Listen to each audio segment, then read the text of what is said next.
Hello, bonsoir tout le monde. Comment nous c'est Babo, c'est technologie qui entre la carrière pour une nouvelle vidéo. Dans la vidéo ça, donc nous allons montrer comment que nous pouvons faire un logo sur Canva. Donc dans la zone nous parler des technologies opération, des codages téléphone cellulaire. Si toutefois ou même vous faites venir sur channel. Donc nous allons faire le logo ça ensemble avec, c'est le logo par nous sur Canva. Ok. C'est une plateforme gratuite que vous êtes capable d'utiliser. Donc, on a un paquet déjà. On a cliqué là pour le logo 500 par 500. On va faire le logo très rapide sur Canva, canva.com. Vous êtes capable aussi une application capable de mettre sur le téléphone et qu'on peut utiliser pour l'ordinateur aussi.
déjà fait ça, nous avons l'autre, dupliquer, c'est dans le site, on va le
c'est groupé.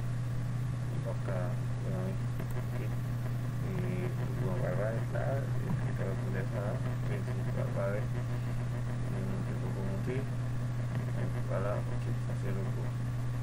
C'est le logo en fait Creer, unique. Exactement, effectivement, il faut arrêter ça, ok. Ça gérer ça. Ok, on a dit bye bye, et puis on a dit allez, regarder la vidéo, checker la vidéo, bye bye à la prochaine, ok.